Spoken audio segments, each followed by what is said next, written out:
Jangan gembos hadapi Thanos.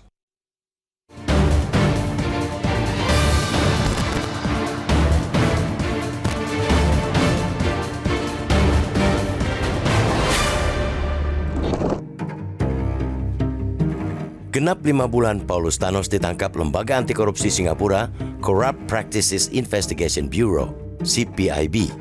Namun, sejak 17 Januari 2025 itu, tersangka yang menjadi buron kasus korupsi proyek pengadaan kartu tanda penduduk elektronik KTPI tersebut tidak kunjung berhasil dipulangkan ke tanah air.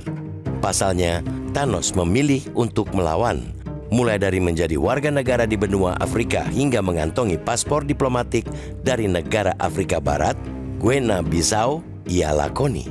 Dia juga menolak untuk kembali ke Indonesia secara sukarela dan memilih untuk mengajukan perlawanan hukum terhadap upaya ekstradisi. Thanos menjadi tersangka sejak 2019. Ia selaku Direktur Utama PT Sandipala Arta Putra diduga terkait dengan pengadaan paket penerapan kartu tanda penduduk berbasis nomor induk kependudukan secara nasional tahun 2011 sampai 2013. 3 koleganya dalam aksi mengeruk uang negara telah divonis. Mereka ialah mantan Direktur Utama Perum Percetakan Negara Isnu Edi Wijaya dan Ketua Tim Teknis Teknologi Informasi Penerapan KTPI Husni Fahmi yang divonis 4 tahun penjara serta denda 300 juta rupiah.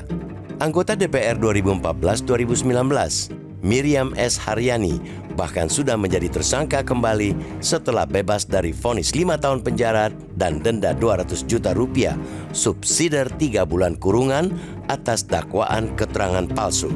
Kali ini Miriam menjadi tersangka lagi dalam kasus dugaan korupsi paket pengadaan KTPI tahun 2011-2013. Di sisi lain, Thanos belum pernah sedetik pun merasakan dinginnya hidup dari balik jeruji di tanah air. Pasalnya, dia sudah memilih untuk menetap di Singapura sejak 2017 atau sebelum menyandang status tersangka pada 13 Agustus 2019. Thanos memenuhi seluruh persyaratan formal untuk memasuki dan berdomisili di negara jiran tersebut, sehingga dia memiliki hak secara hukum untuk mengajukan penangguhan hukum. Negara tidak bisa secara semena-mena seperti gayung menciduk air.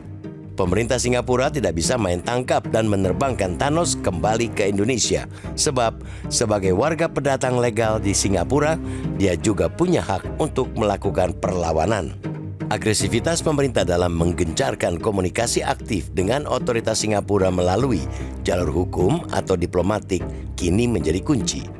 Indonesia harus bisa meyakinkan otoritas Singapura bahwa tindak kejahatan Thanos memenuhi unsur kriminalitas ganda, dual criminality. Pemerintah perlu menegaskan betapa penting dan mendesaknya pertanggungjawaban Thanos di Indonesia kepada pemerintah dan aparat hukum Singapura. Pemerintah sebaiknya menggencarkan diplomasi imperatif karena Thanos sudah jelas terus berupaya lari dari tanggung jawab.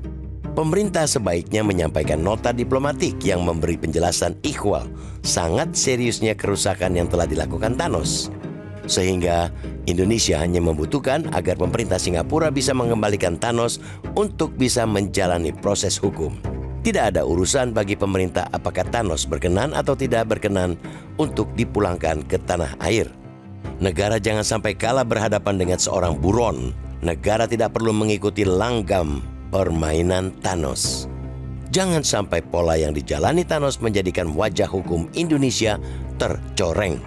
Jangan sampai pula aksi Thanos menjadi modus bagi para penjahat kerah putih.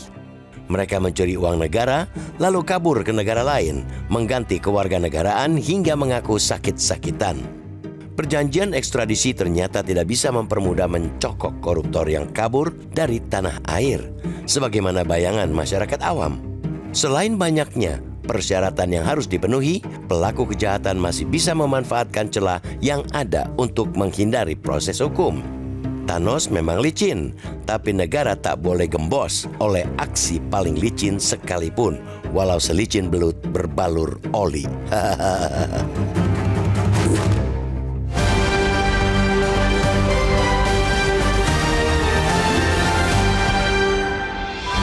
Jelajahi cara baru mendapatkan informasi. Download Metro TV Extend sekarang.